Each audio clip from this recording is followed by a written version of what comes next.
Ser podcast.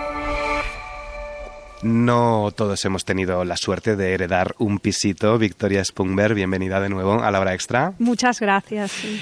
Victoria es hija de una familia medio disfuncional, nos dijo cuando hablamos la última vez de La Tercera Fuga, tu última pieza, y de Vulcano, con Andrea Jiménez, en marzo de este año, y acabas de ser reconocida con el Premio Nacional de Literatura Dramática 2025 por l'Imperatiu Categòric, el imperativo categórico, que por fin sale de Cataluña y llega en español al Teatro de la Abadía esta próxima semana. ¡Felicidades! Muchas gracias.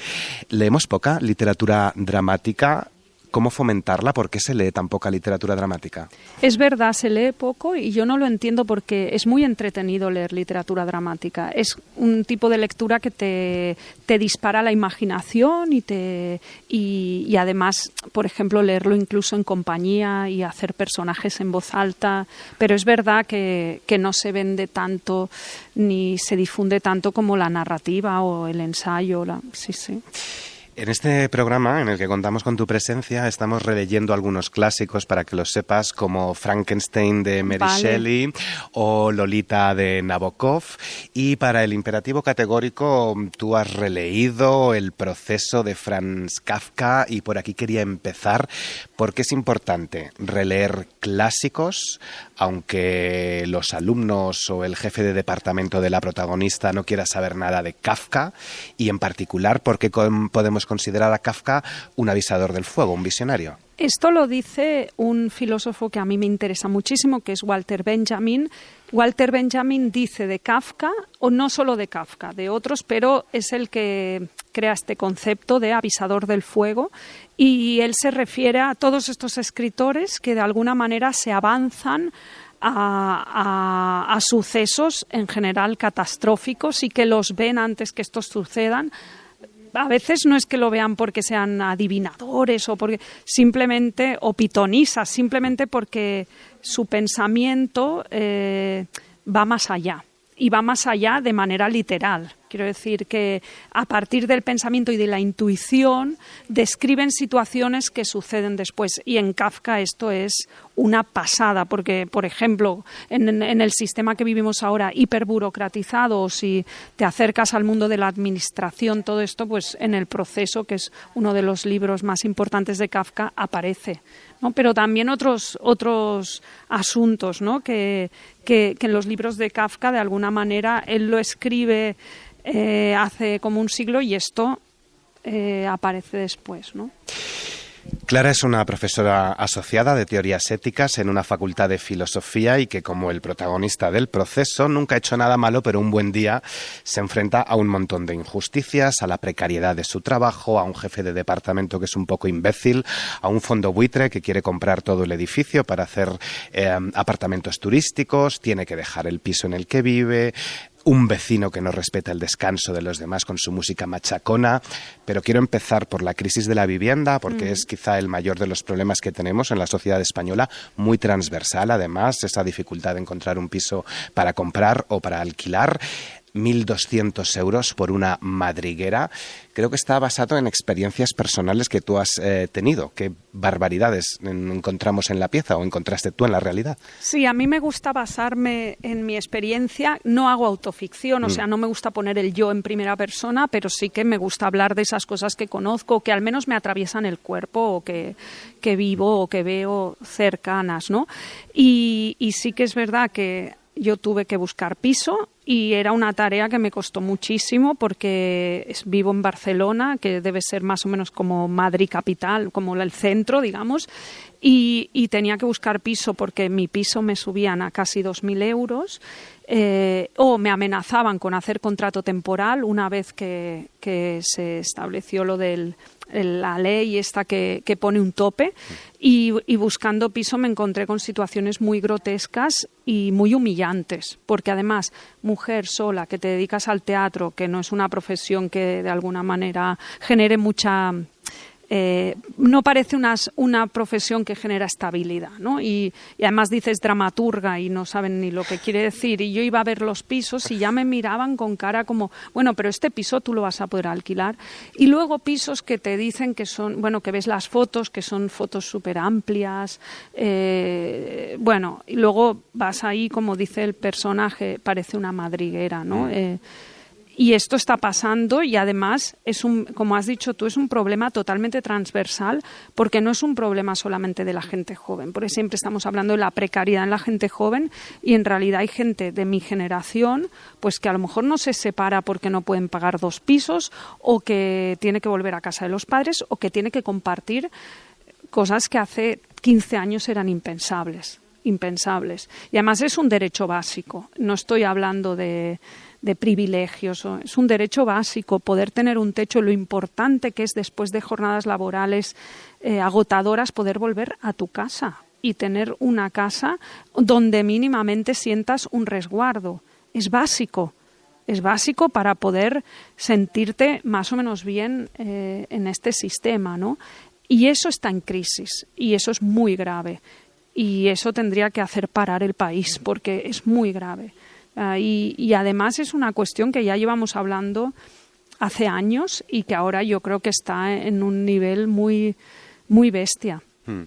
La protagonista no es dramaturga ni artista, pero es profesora universitaria y su sueldo tampoco le da para pagar el alquiler. O sea, el problema está en los sueldos que ni siquiera garantizan un derecho básico como la vivienda. Claro, yo quería poner a alguien en escena que tuviera una profesión que el imaginario colectivo siente como una profesión de prestigio, entre comillas, porque ahora mismo los profesores de filosofía no son las personas con más prestigio en nuestra sociedad, pero no quería poner una persona claramente de clase baja o claramente de trabajos muy precarios, que todo el mundo sabe que son precarios. Parece como que un profesor universitario pues ha tenido que hacer un doctorado, quiero decir, que es una persona que ha pasado muchísimos años invertidos en estudiar. Y entonces se les supone que alguien que ha podido estudiar tanto es porque ha tenido los recursos. Entonces, alguien que es profesor de universidad tiene recursos. Eso es lo que suponemos. Y luego nos encontramos con que un profesor de universidad cobra por hora poquísimo y, en este caso, y yo esto investigué porque tengo amigas y amigos que son profesores asociados con una edad en la que ellos calculan que ya no van a salir de esa situación, o sea, como que no pueden crecer laboralmente. Y tienen contratos que son totalmente precarios y terribles, ¿no? Tras la muerte de Diane Keaton, he estado revisando su filmografía, me encontré con una película de hace 10 años que no había visto, Ático sin ascensor, con Morgan Freeman. Es una pareja de ya 2 muy mayores, ancianos no, pero muy mayores, que quieren vender su piso y que quieren buscar un piso que comprar en una ciudad como Nueva York. Y hay cosas que tienen un poco así similitudes con esta obra. No te quiero presionar, pero tenemos otros interesados. Es una frase que se repite mucho. Y sobre todo, esas cartas motivacionales que también la protagonista se ve obligada a escribir para venderse mejor un sistema que si de por sí es injusto, encima nos obliga a humillarnos. Claro, es como que tú tienes que presentar tu mejor versión de ti mismo para conseguir una madriguera de mierda. Perdón la expresión. Entonces, es como que al final no entiendes por qué estás compitiendo y por qué estás luchando. O sea, al final es un derecho básico, pero yo me he encontrado situaciones muy fuertes. Además, yo soy muy friki de ponerme como a buscar situaciones sociales en las que se dan, pues eso, encuentros muy absurdos, muy impensables y que al final son reales, ¿no? Y en este caso lo de las cartas de motivación es muy humillante, pero es real. O sea, es como que te dicen, tú escribe una carta de motivación y la agencia recibirá unas cuantas cartas y hará un casting. O sea, al final te están haciendo un casting para poder visitar un piso que no cumple ni la expectativa que tú tenías, que a lo mejor luego ni lo puedes pagar. Bueno, es todo, pues eso, lo que decíamos de Kafka, ¿no? El proceso de Kafka, que te muestra unos laberintos burocráticos sistémicos en los que no se tiene para nada en cuenta al ser humano, o sea, los derechos mínimos, ¿no? Si no tienes dónde caer muerta es tu puto problema, le dicen a Clara. No sé si precisamente esto que apuntabas es uno de nuestros mayores problemas. El individualismo, también nos lo decía Roland Schimmelpfennig cuando estrenó aquí el comienzo de la temporada en la Abadía, que ya no empatizamos con lo que está un poquito más lejos de nuestro entorno más inmediato, entre ello con los migrantes, y también en la obra, aunque sea así en un par de líneas, se deja caer ese racismo que hay a la hora de entregarle un piso a personas que son migrantes. Sí, porque yo eso me di cuenta que si yo lo tenía peliagudo siendo una mujer blanca que más o menos visto decentemente y tal, pues yo pensé, claro, a mí al menos me están recibiendo, pero a lo mejor es alguien con un acento sospechoso de ser magrebí o de ser de no sé dónde y la persona ya ni la recibe. O sea, claro, yo lo pensé en la mitad del proceso en el que estaba buscando piso, ¿no? Lo vi muy claro, pensé, Dios mío, si yo fuera una mujer con rasgos racializados y con un aspecto de mayor pobreza, porque en eso se fijan mucho, en la imagen que das, ¿no? En lo que representas en la sociedad, en el lugar que ocupas, ¿no? Pensaba, es que claro, al final, ¿dónde vive esta gente? O sea, esto es un dominó, obviamente, y los que más pringan son los de abajo, eso siempre ha sido así. Tú también eres profesora. No sé si lo que más te gusta como a Clara es transmitir el conocimiento a los jóvenes. A mí me gusta mucho. Yo doy clases y las disfruto. También son agotadoras, pero es algo que además intento cuidar porque me parece que es de mis vínculos más importantes. Aparte de mis vínculos personales, mi vínculo con los alumnos nos retroalimentamos, porque yo les enseño y ellos me enseñan a mí y además que me ponen en jaque. O sea, yo disfruto mucho el encuentro con mis alumnos, los quiero mucho en general, vamos, siempre hay excepciones, pero claro, ella es profesora de filosofía, es profesora de ética y a ella le gusta su trabajo. Lo que pasa es que empieza a encontrarse en una situación en la que tampoco puede hacer su trabajo. Porque, claro, trabajar desde tanta precariedad emocional y económica es muy jodido. Y además se enfrenta al cuestionamiento de los alumnos y al cuestionamiento del jefe de departamento. No sé si tú también te has cuestionado estos imperativos categóricos, estos mandatos morales. ¿Qué nueva interpretación crítica hacemos de ese imperativo categórico? Sí, me lo he cuestionado mucho. A ver, yo no digo que todos los hombres que aparecen en la obra estén sacados de hombres que conozco, pero algunos sí. Y en concreto el jefe de departamento de la protagonista, digamos que algunos así me he cruzado. Y el mundo de la academia es terrible en ese sentido. Hay mucho nepotismo, hay mucha... Sí, estos imperativos como estas máximas categóricas que creemos que tenemos que cumplir y que si realmente las piensas desde un punto de vista, ya no digo humanista, digo desde un punto de vista del sentido común, no se aguantan. Hay un montón de cosas. Por ejemplo, ¿no? Todas estas trámites que tenemos que hacer con voces que nos aparecen grabadas en los teléfonos y cosas que tienes que firmar, y cuanto más tecnología, esto aún es más absurdo y más grotesco.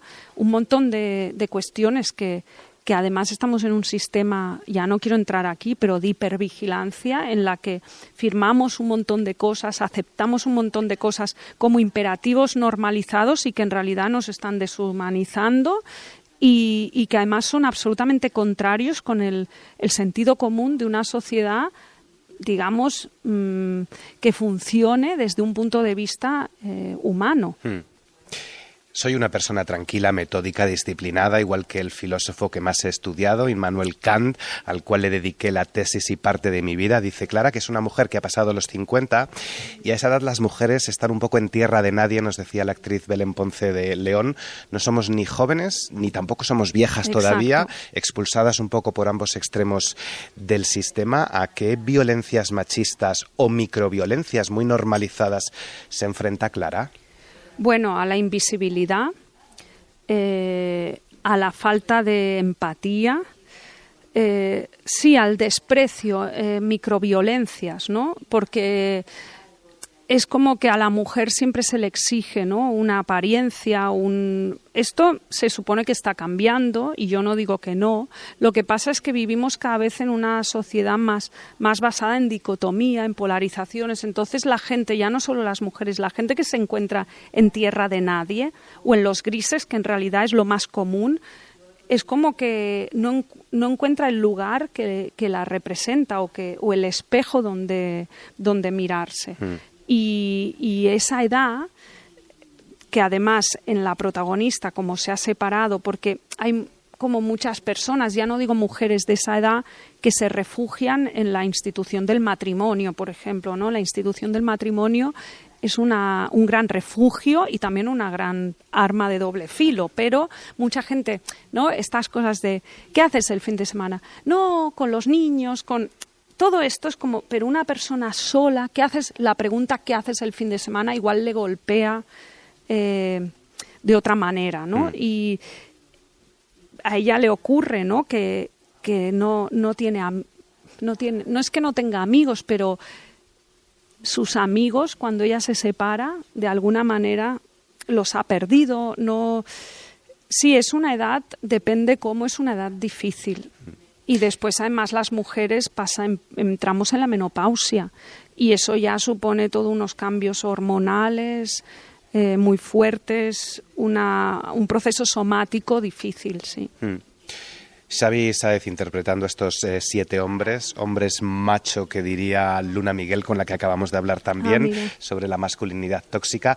¿Por qué un solo actor para interpretar a 7 hombres que representa en todos ellos, que son hombres de diferentes edades y estratos sociales? Sí. Que sea el mismo actor me pareció una cosa, primero, lúdica y muy divertida, que solo ya por el hecho de jugar y ver a un actor que está como de alguna manera representando a diferentes personajes ya es algo teatralmente interesante. Pero al mismo tiempo me funcionaba desde el punto de vista dramatúrgico, es decir, me funciona escénicamente porque es un juego teatral, pero dramatúrgicamente también porque de alguna manera lo que yo estoy mostrando es que en esta obra todos los hombres son iguales, o al menos desde la visión de ella, porque como a ella ha perdido la interlocución o la posibilidad de encontrarse con un hombre, los hombres que se encuentran de alguna manera representan estos roles masculinos muy estáticos, muy rígidos, que muchos hombres se ven obligados a representar. No es que todos los hombres sean así, ¿no? Y así como ella está en una crisis existencial que le permite como conectar con todas sus capas, los tíos que se encuentran son tíos muy apalancados en el sistema y que funcionan a modo de rol, de estereotipo, desde una cita de Tinder a un psiquiatra que lo único que tiene ganas es de acabar la consulta. Bueno, diferentes tíos, al jefe de departamento, y la verdad es que luego me di cuenta que no solo dramáticamente es interesante, sino que para la escenificación ha sido fundamental, porque el juego entre el actor y la actriz es muy divertido. Sí, es que el imperativo categórico, damos fe además después de haberla leído, la tienen en Punto de Vista Editores, además de su carga dramática tiene ingenio, ironía, es una pieza incisiva, destacaba el jurado del Premio Nacional, y es que sin humor, Victoria, es imposible sobrevivir. Yo creo que acabaríamos cargándonos con un cuchillo afilado como el que se encuentra la protagonista a toda esa gente que sobra. Esto es una frase que dice ella, y a veces con la actriz discutimos yo le digo, yo esa frase no la tenía escrita, creo que se te ocurrió a ti, le digo a la actriz, dice, a mí, porque es una frase muy fuerte y lo dice el personaje. Yo a veces sueño que me cargo a toda esa gente que sobra, pero claro, se dice desde el sentido del humor y en mis obras y en mi vida es fundamental el sentido del humor, la ironía, el humor negro. Bueno, a mí me gusta mucho. Me gusta mucho como espectadora y me gusta mucho practicarlo. Y además, incluso en mis relaciones personales, me cuesta mucho conectar con alguien que no tenga sentido del humor. Diría que es un poco como la condición sine qua non. Sí. Sin duda. No con un cuchillo, pero es verdad que Esta profesora no es una activista, como decías, ni una persona que se manifiesta, pero es que hoy poca gente sale a la calle. O sea, el tema de la vivienda es tan grave, sí, ¿verdad? Y no con un cuchillo, pero hemos abandonado las calles. Sí, hemos abandonado las calles, no nos lo creemos. Y, sin embargo, la gente está absolutamente polarizada. O sea, es muy... Esto me llama mucho la atención. O sea, es imposible hablar de algún tema porque todo el mundo se posiciona de una manera muy extrema y, al mismo tiempo, la gente no sale a la calle a gritar o sale muy poco. Entonces, bueno, sí, es como que hemos perdido la fe en el espacio público.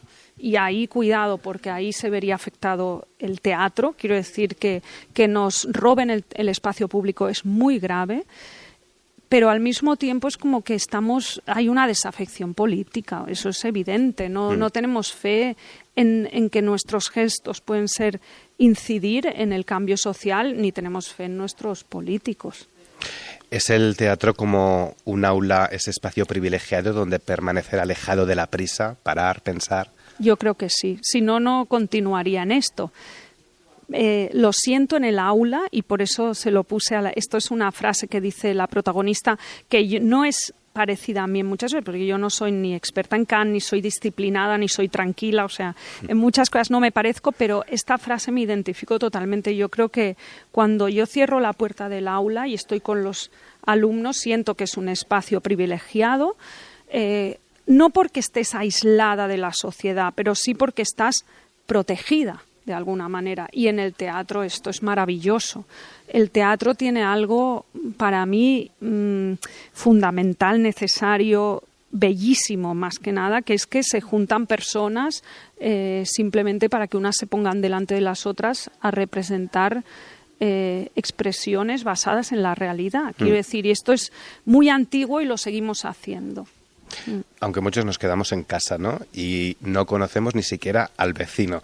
Los vecinos antes hablábamos, nos conocíamos, aplaudimos con ellos durante la pandemia. Creo que ya lo comentamos además cuando Vulcano. ¿Cómo conectan estas obras con otras tuyas ante esa falta de saber a quién tenemos al lado? Es que para mí, yo no soy tampoco una persona súper sociable, pero una de las asignaturas pendientes de nuestra sociedad para mí es el otro.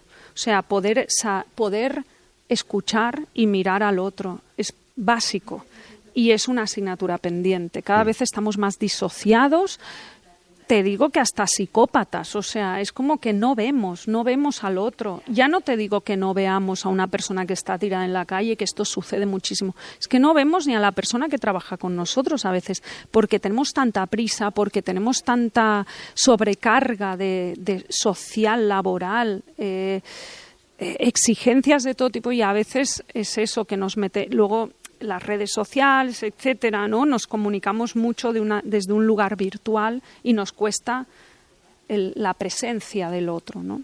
Se lo dice el médico al que acude Clara, ¿no? Vamos todos tan estresados y agotados que parece que la realidad se altere, ¿no? La percepción que tenemos de la realidad. ¿Vivimos además en una sociedad infantilizada? Yo creo que sí. Y además, como madre de un adolescente, a veces me preocupa cómo la intentan infantilizar a mi hija.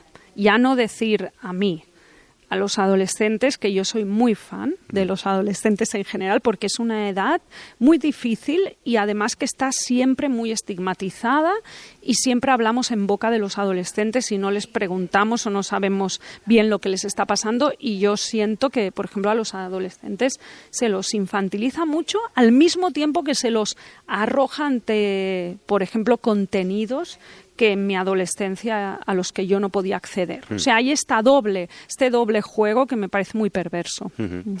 Volviendo a los clásicos, de Curro Cañete a Jorge Bucay, lo importante es leer, o también importa qué es lo que leemos. Es decir, esa literatura popular de la que habla el último premio Planeta, Juan del Val, ¿también nos puede alimentar? ¿Hay cierto clasismo intelectual, superioridad cultural?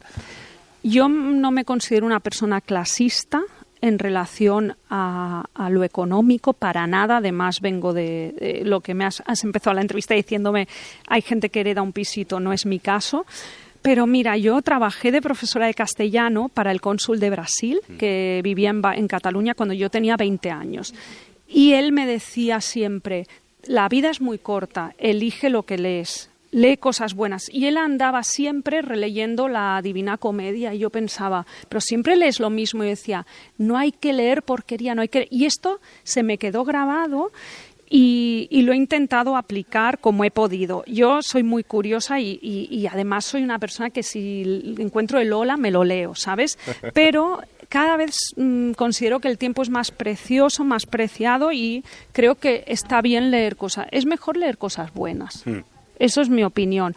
Ahora, tampoco leer un mal libro no te va a hacer daño a la salud, me parece. Depende que no hay cosas que son realmente tóxicas, pero yo recomiendo acercarse a la buena literatura, sí.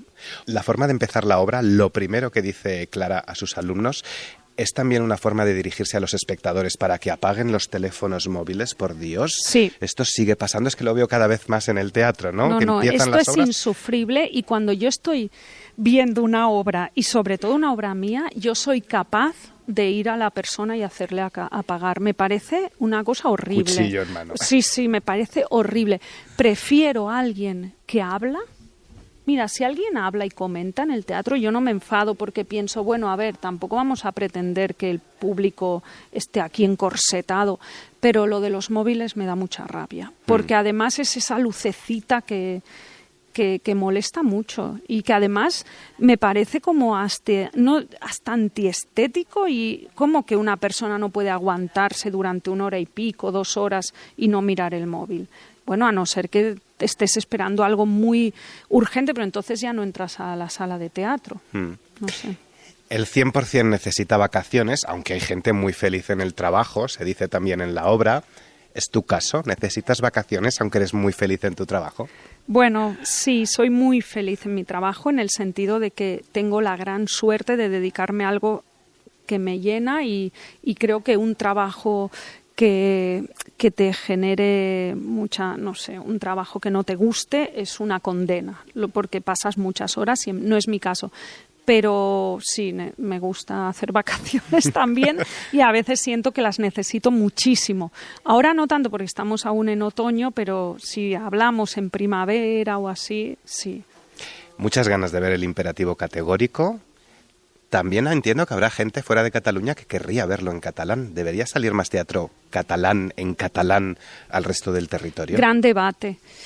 Ahí es un tema porque uno tiene la sensación de que si vienes con subtítulos, pues igual la gente se echa atrás, ¿no? Y yo creo que esta obra está escrita originalmente en catalán, yo escribo catalán y castellano, y esta la imaginé y la pensé en catalán. Hemos hecho yo creo que muy buena traducción entre mi hija, que es la que hizo la primera traducción, luego yo la revisé y los editores la han vuelto a revisar y estamos muy contentos de hacerla en castellano, pero claro, el original es en catalán y el original siempre yo creo que es lo que más vale la pena. Pero bueno, es un debate, porque claro, también ver teatro con subtítulos es muy incómodo. No sé qué decirte. Bueno.